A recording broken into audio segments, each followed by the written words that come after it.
I stood in the operating room at Stanford Children's Hospital, my gloved hands trembling slightly as I studied the brain scan of a 9-year-old boy. A blood clot was pressing on his motor cortex. One wrong move or a few minutes delay, and he could lose everything. Behind me, a voice I hadn't heard in 9 years cut through the sterile silence. "Madison, please save my grandson." I froze. That voice. I would have known it anywhere. I turned, and there she was, Elaine Mitchell, the woman who had once shattered my life, now begging me for help. But before I could lower the scalpel, the past came rushing back like a wave I could never outrun. 9 years ago, I was just another overworked medical student, finishing my final year in pediatric neurosurgery at Stanford. I came from a modest family, nothing like the tech dynasties that filled Silicon Valley. Then I met Ryan Mitchell. Ryan was different from anyone I had ever known. He wasn't flashy, even though his family practically owned half the medical technology industry. He didn't carry himself like a rich kid. He carried himself like someone who believed in changing the world. He spent afternoons sitting through lectures on biomedical innovation, but he preferred grabbing lunch with me on the Stanford Quad instead of dining at some high-end club in San Francisco. His smile, it disarmed me in ways I couldn't explain. We started dating, slowly at first, then all at once. Those late-night drives in his silver Tesla through the quiet streets of Palo Alto became our sanctuary. He'd talk about reshaping children's health care through tech, and I'd talk about saving lives with steady hands and a stubborn heart. It felt like our dreams were aligned, and I fell for him completely. When Ryan proposed in the hillside garden overlooking Los Altos Hills, I cried. He dropped to one knee, holding out a simple but elegant ring. "Madison Blake, will you marry me?" I said yes without hesitation. For a moment, the world felt perfectly whole. I thought love could overcome anything. I was wrong. The Mitchells weren't just wealthy, they were powerful. Ryan's father was a visionary CEO, while his mother, Elaine Mitchell, was a former high-powered attorney turned head of a multimillion-dollar medical charity. They lived in a world of private jets and exclusive foundations. And me? I was the daughter of a small-town accountant who had scraped her way through Stanford on scholarships and part-time jobs. The first time I met Elaine, the air felt heavy, almost electric. She smiled politely, but her eyes were cold and calculating, scanning me as if I were an unsolved legal case she intended to win. Every question she asked was laced with implication. Where I came from, what my ambitions were, whether I belonged anywhere near her son. I smiled back, clinging to the belief that Ryan's love would be enough. It wasn't. Elaine didn't stop there. She hired investigators to dig into my past and handed Ryan a neat little package of photos from my college years. Shots of me out to dinner with guys who happened to be wealthy, photos that meant nothing but painted an ugly picture if you wanted them to.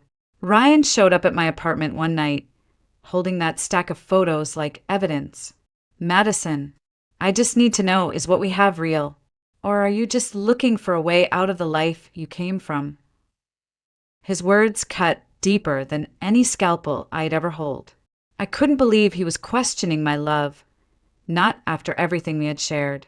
We fought, loud, bitter, heartbreaking. In the end, I took off the ring and placed it in his hand. "If you can't trust me, then what's left?" I walked out and never looked back. I didn't know that would be the last time I'd ever see Ryan alive. I remember standing in my apartment the next morning, staring at the engagement ring on the counter, the one I'd ripped off my finger hours earlier. My chest felt hollow, as if someone had scooped out my heart and left only the echo of our argument behind. I kept telling myself Ryan would come back, apologize, and realize how cruel his words had been. But my phone never rang. Instead, that night I got a message from Elaine. A simple, cold line of text. "Perhaps it's best for everyone if you move on." I wanted to believe Ryan had nothing to do with it, but part of me wondered if he agreed. For days, I tried to throw myself into studying for my final clinical rotations, but no amount of textbooks could silence the image of Ryan's face, the way his eyes hardened when he asked if our love was real. I kept replaying my own voice, sharp and angry, saying, "If you can't trust me, then what's left?" A week later, I walked across the Stanford campus, pretending life was normal when a friend from our residency program caught up with me. "Hey, did you hear about Ryan? He's been pulling crazy hours at his dad's company. Something about proving himself to the board." I nodded, but inside I knew what it meant. Elaine had gotten to him. 2 weeks later, I saw Ryan again, for the last time while he was still breathing. He came by late in the evening, rain soaking his jacket. I thought maybe, just maybe, he'd come to make things right. Instead, he stood there, eyes red, exhausted.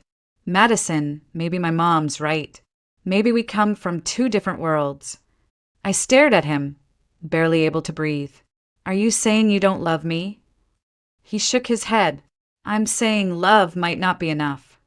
I don't even remember what I said back. Something about trust, about how real love means fighting for each other, not walking away. But the words didn't matter. His face said everything. When he turned and walked out into the rain, something inside me cracked, and it never fully healed. That night, he drove too fast down the slick, winding road toward Los Altos Hills.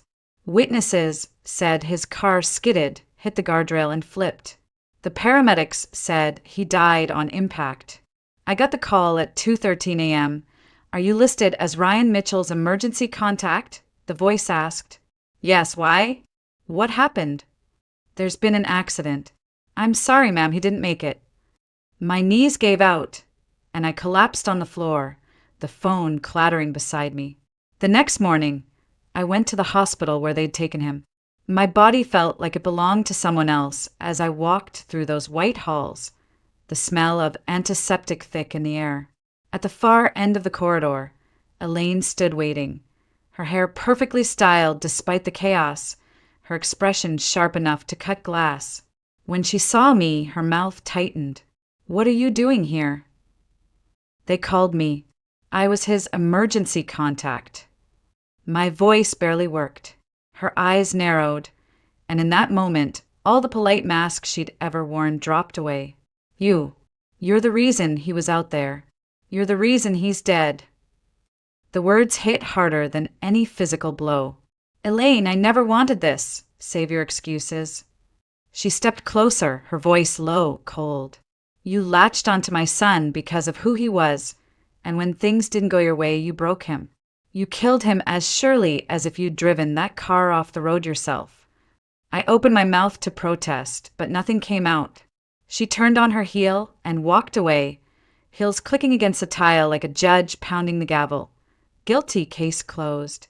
For weeks after, I drifted through life in a haze. Classes blurred together, conversations faded into static. At night, I'd lie in bed staring at the ceiling, wishing I could turn back time, wishing I could take back every harsh word I'd ever said to him. One night, I found myself on the bathroom floor, staring at a bottle of sleeping pills. My hands shook as I held it. I didn't want to die. I just didn't want to feel like this anymore. Then I remembered something. The last late night drive we'd taken together. Ryan had held my hand at a stoplight and said, "Whatever happens, you're going to be an incredible doctor someday. You'll save lives." I set the bottle down and sobbed until sunrise. The next week, I noticed something else, something life-changing. My period was late. At first, I told myself it was stress, but then I bought a test more out of fear than hope. When the 2 pink lines appeared, I sank to the floor, pressing my hands to my stomach. "Oh my God," I whispered. I was carrying Ryan's child. That tiny heartbeat inside me became the reason I got out of bed each morning.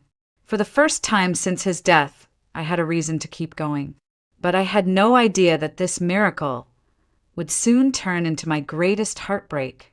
Pregnancy alone is never easy, but carrying the child of a man you just buried?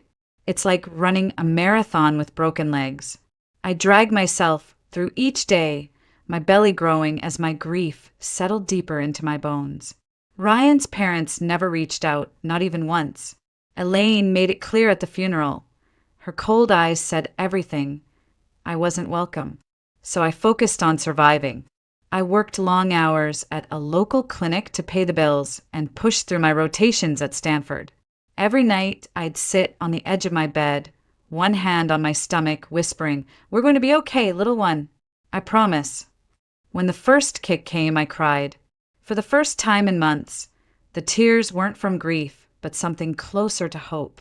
This baby was a piece of Ryan, the only piece I had left. The day of delivery came early on a rainy spring morning. My water broke in the middle of charting patient notes, and within an hour I was being wheeled into the labor room at Stanford Children's Hospital. The pain was blinding, the contractions so strong I thought I might pass out. Nurses hurried around me, adjusting 4 lines and monitors. Through the chaos, I clung to one thought: I'll finally hold him. I'll finally see Ryan's eyes again. "Push, Madison. You're almost there," the nurse said. I bore down with everything I had, screaming as the baby's first cries echoed through the room. Cries that stopped too soon. "What's wrong? Why isn't he crying?" I gasped, chest heaving. The nurse's expression tightened. A doctor appeared beside her, voice calm but tense. "There's an issue with breathing. We need to move quickly." I watched in shock as my baby was rushed across the room to an incubator. The faintest cry reached my ears, then silence. Minutes felt like hours. Finally, the doctor came over, removing his gloves slowly, almost hesitantly. "I'm so sorry." The cord was wrapped around his neck.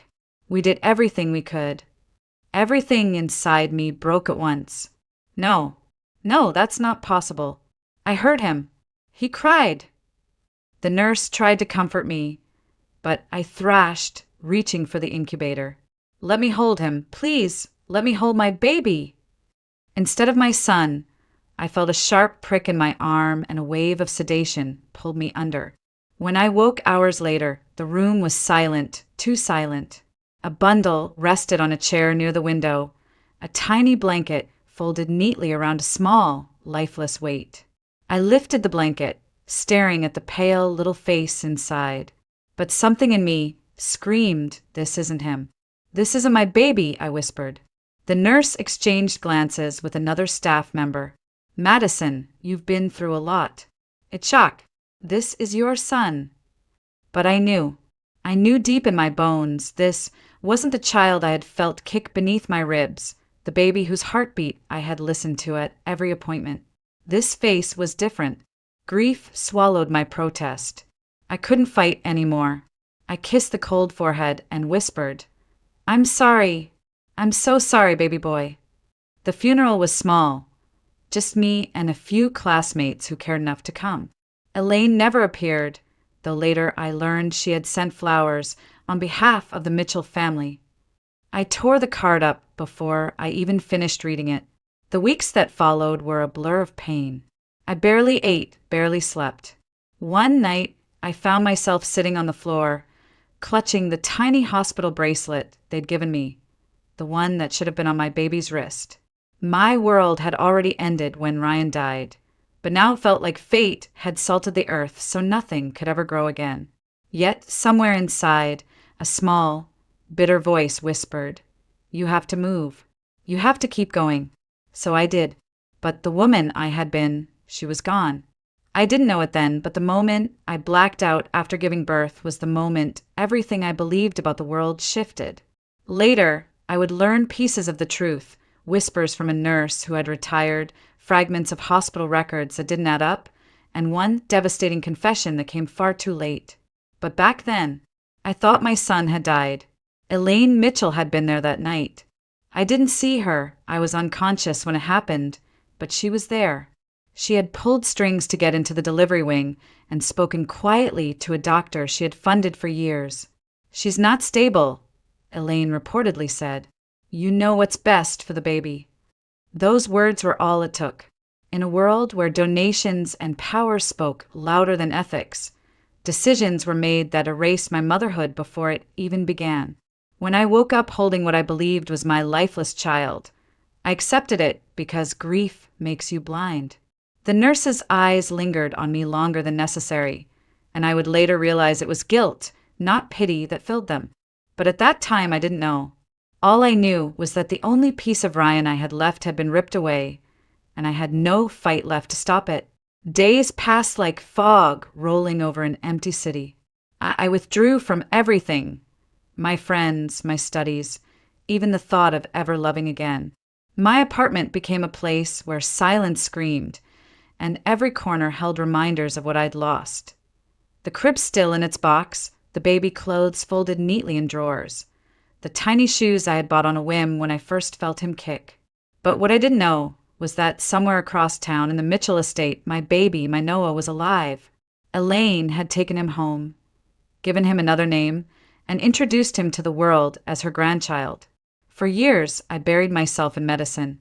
I told myself the pain would dull if I focused on something bigger than me, something noble. So I worked double shifts, picked up every case I could, and forced myself to climb the ranks until I earned a fellowship in pediatric neurosurgery at Stanford Children's Hospital. If anyone looked at me from the outside, they'd say I was thriving. But inside, I was just surviving, moving on autopilot, trying to fill the endless hole Ryan and our baby had left behind. I never dated again. I couldn't. My heart had shut down, not out of fear of being hurt, but because I couldn't imagine ever loving anyone enough to risk feeling that kind of pain again. It was almost 9 years later when fate decided I'd punished myself long enough.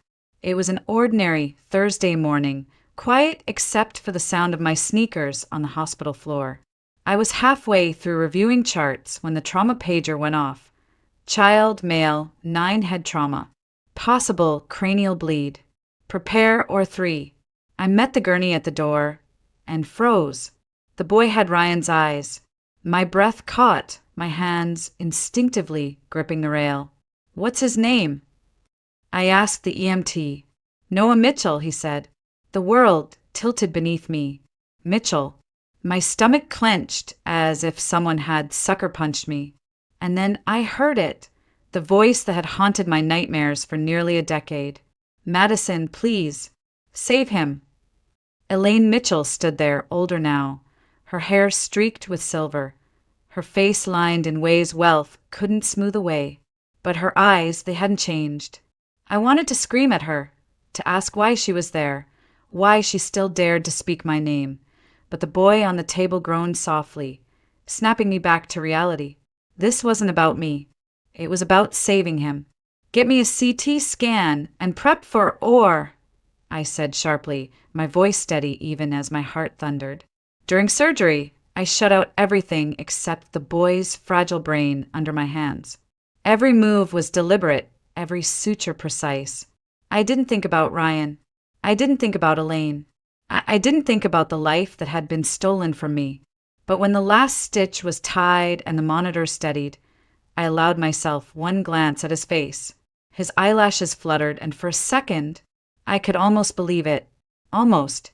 Hours later, standing outside the recovery room, Elaine approached me. She looked smaller than I remembered, as if life itself had humbled her. "Thank you," she said softly. I didn't answer.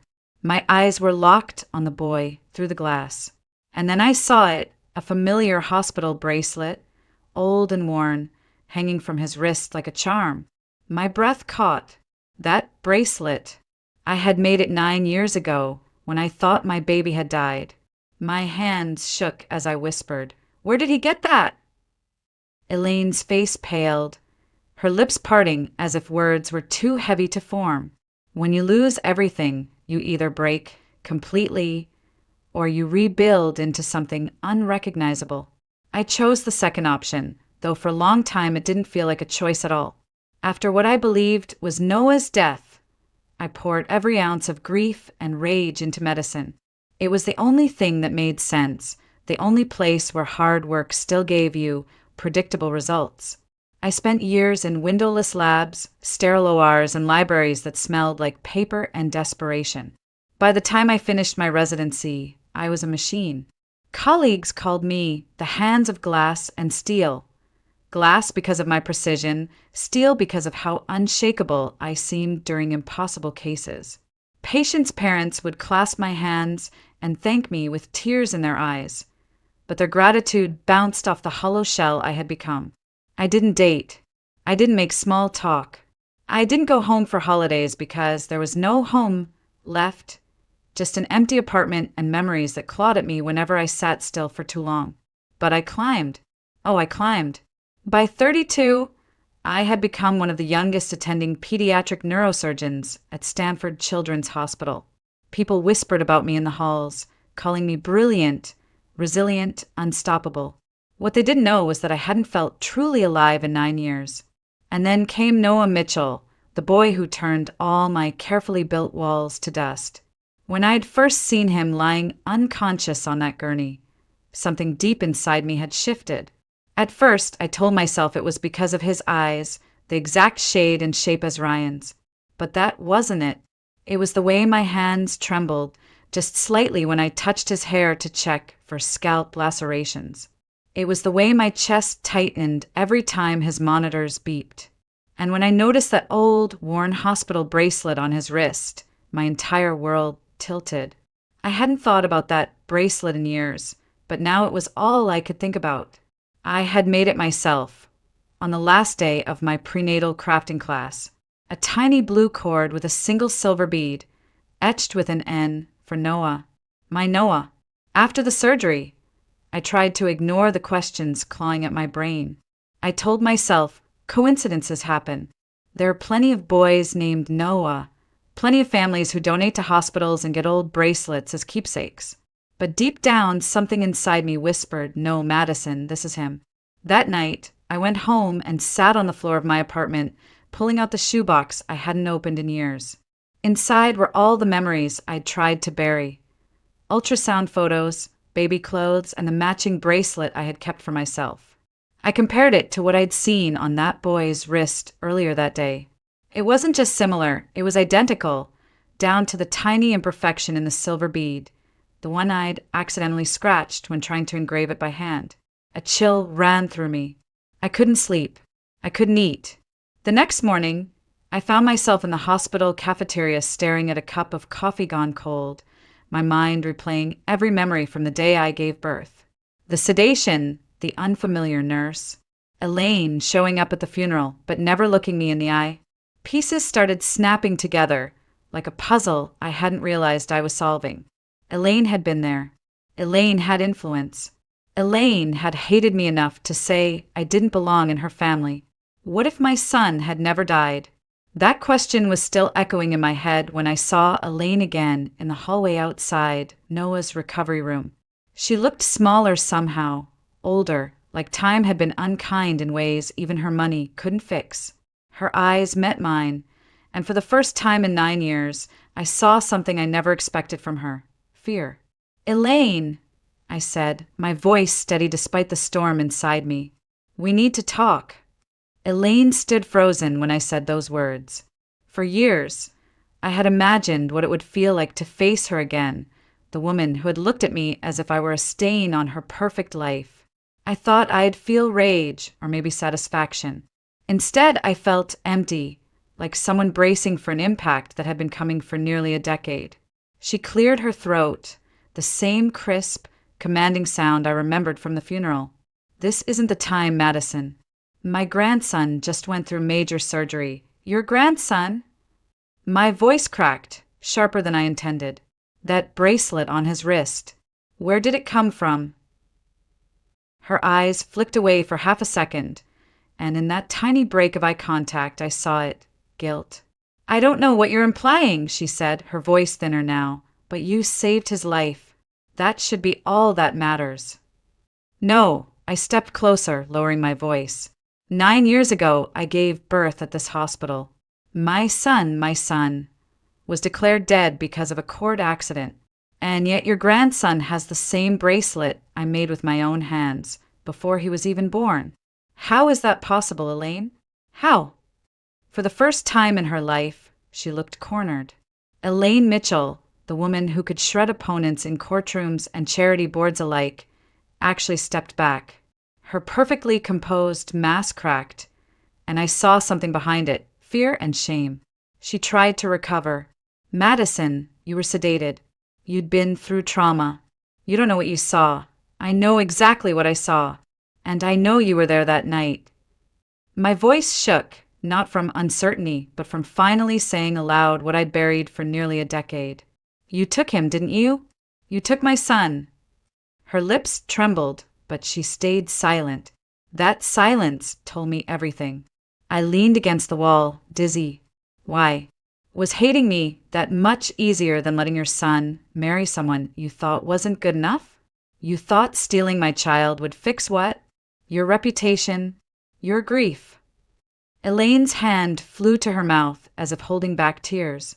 You don't understand. Ryan was gone, and I couldn't lose his child too. Not to you. Her words cut through me like glass. Not to me. He was mine, Elaine. My baby, my blood. You let me believe he died. You watched me bury an empty casket. She crumpled, her back hitting the wall, her eyes finally spilling tears. I thought I was protecting him, and yes, I was angry. You took him away when you left Ryan. I told myself you didn't deserve him, that Noah deserved a better life. And I had the means to give him one. I stared at her, numb. You played God with my life. Do you have any idea what you did to me? To him? He grew up thinking you were his mother figure when all along he had one who loved him before he even took his first breath. Elaine slid down to the floor, the powerful matriarch now looking small and breakable. I have brain cancer, she whispered. Stage 4. I don't have much time left. I froze. Part of me wanted to laugh at the irony. Another part wanted to scream. So what? You want forgiveness because you're dying?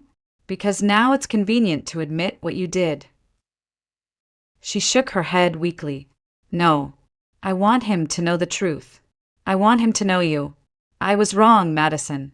I've known it for years, but I was too proud, too stubborn. I've ruined everything, and I don't know how to fix it. The storm inside me quieted, but it didn't vanish. There was no undoing 9 years of grief, no way to return the moments I lost.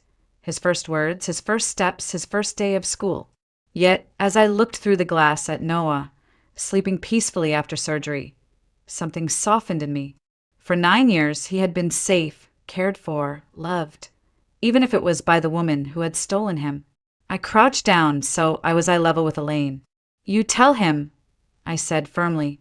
Not me. You tell him who I am and what you did. Because I won't take that from him. Not the truth, not the chance to hear it from you. Her eyes widened, then she nodded slowly. I will.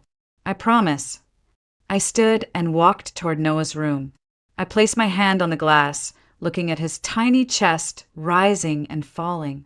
There was no mistaking it now. This was my son. And whether Elaine lived another month or another year, I would not lose him again. The next morning, I walked into Noah's hospital room to find him sitting up, pale but awake, a tablet in his hands. He looked up at me, his wide hazel eyes blinking in curiosity. For a moment, I forgot how to breathe. Those eyes, Ryan's eyes. Hey there, I said softly, my voice almost catching. How are you feeling? He shrugged, the kind of shy movement kids make when they're trying to be tough.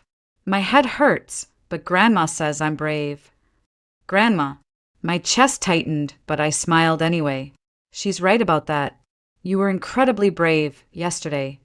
Noah nodded, then turned back to his game, as if bravery was just another item on his to-do list.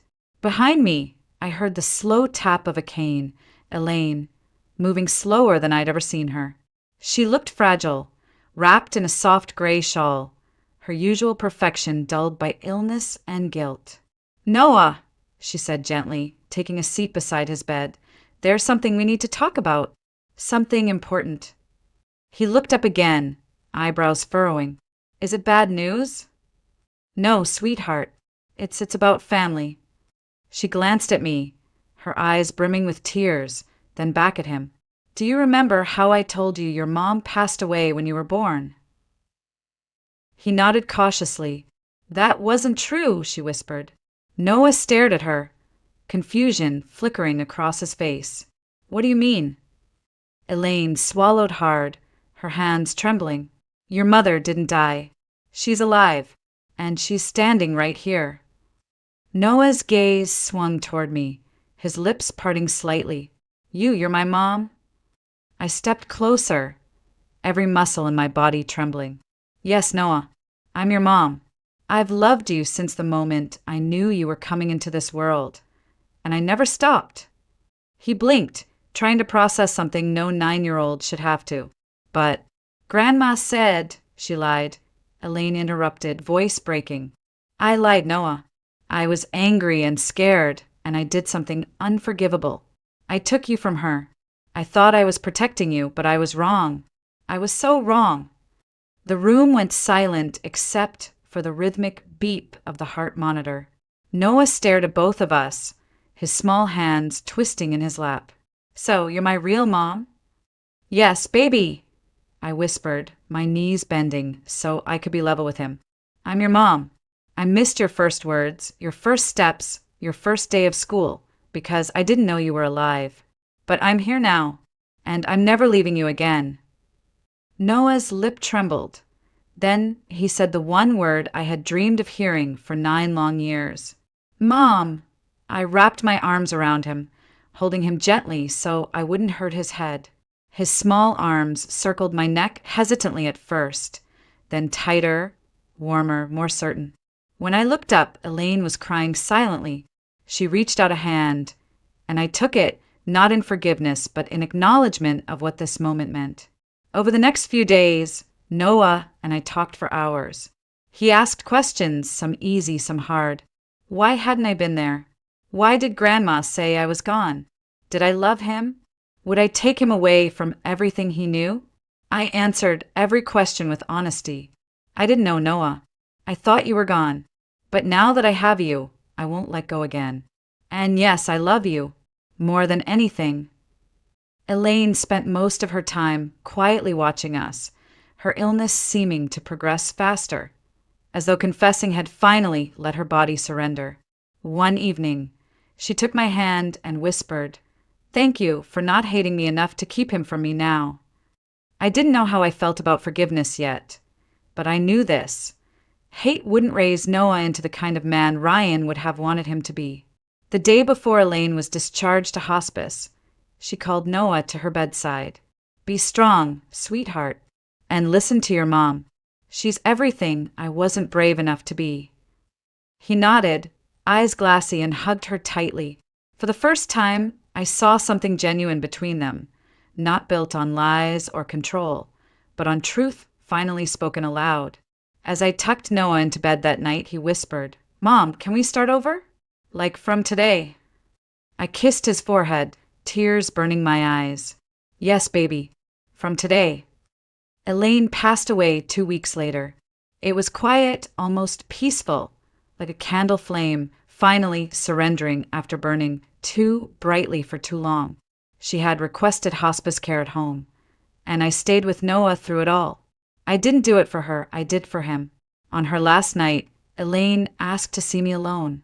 I stood by her bedside, unsure what I was supposed to feel. You don't owe me forgiveness, she said, her voice fragile, paper-thin. But promise me you'll love him enough for both of us. I hesitated, then nodded. I already do. She smiled faintly, closed her eyes, and whispered, Then I can rest. Minutes later, she was gone. The days after her passing were strange. There was no dramatic reading of a will, no surprise fortune waiting for me. I didn't expect one, but Elaine did leave one thing that surprised me, a letter addressed to Noah. He sat on the living room couch, holding it like it was something dangerous. Should I read it, Mom? Only if you want to, I said softly, kneeling beside him. He unfolded it slowly, lips moving silently as he read. After a moment, he sniffled and handed it to me. She said she was sorry and that she always loved me, even when she made bad choices. I pulled him into my arms, holding him as he cried, not the loud, broken cries of someone whose world is falling apart, but the quiet tears of a boy who finally understands the truth. Legally, things moved quickly. Elaine had already signed papers transferring guardianship to me before she passed. There was no battle, no drawn-out court hearing, just a clean handover as if the universe itself wanted this chapter to close. Still, there were challenges. Noah had questions at night, when the house was quiet and shadows stretched long across the walls. "Mom, did you hate her?" he asked one evening as I tucked him into bed. I paused. I did for a long time. But hate, it keeps you stuck. And I don't want to be stuck anymore. I want to move forward with you. He stared at me, his eyes so much like Ryan's had hurt. "Do you think Dad would be proud of me?" I smiled, brushing his hair back. "I know he would. And he'd be proud of you for how brave you've been." Noah adjusted to living with me faster than I expected. He helped me cook, left little drawings on my desk at work, and asked 1,000 questions about my life before he knew me. One evening, he brought me an old photo frame he'd found in his things at Elaine's house. It was a picture of Ryan, barely older than Noah was now, holding a tiny airplane model. "Grandma said he loved planes," Noah said. "Is that true?" "Yes," I said, my throat tight. He wanted to learn to fly one day. Noah smiled faintly. "Can we go see airplanes sometime?" I hugged him. "We can do anything you want, baby." Weeks later, when Noah had fully recovered from his surgery, we decided to do something to mark the start of our new life together. We packed a picnic and drove to Half Moon Bay, one of the few places near Palo Alto where the world still feels wild and untamed. The sun was low when we reached the beach, casting everything in soft, golden light. Noah ran ahead, kicking off his shoes and letting the cold Pacific water wash over his feet. "Come on, Mom," he called, waving. I laughed and chased after him, my heart lighter than it had been in years. We walked along the shoreline, leaving footprints that disappeared as the waves kissed them away. At one point, Noah crouched down and began building something in the sand. When I asked what it was, he said, "It's a runway for Dad, so he can land when he visits." I knelt beside him, tears stinging my eyes, and together we built that tiny runway, two people piecing together something bigger than either of us could explain. When it was done, Noah placed the little airplane model, Ryan's old one he had brought from home, at the edge. "He's home now," he whispered. I wrapped my arms around him, holding him close. "Yes, baby, he is." As the sun dipped into the ocean, painting the sky in streaks of orange and pink, Noah looked up at me. "Mom, do you think we can start over? Just us? Like it's a brand new life?" I smiled, pulling him into a hug. "We already have. Today is day one." He grinned, that wide, gap-toothed smile only kids can make look so perfect, and whispered, "I love you, Mom." My throat tightened as I whispered back, "I love you too, Noah. Always." We stood there, arms wrapped around each other, the ocean roaring behind us and the wind carrying away everything old and broken. For the first time in 9 years, I felt whole. No longer Madison Blake, the grieving mother who lost everything, but Madison Blake, the woman who had fought her way back to life, love, and family. And as I held my son close, I knew this was only the beginning.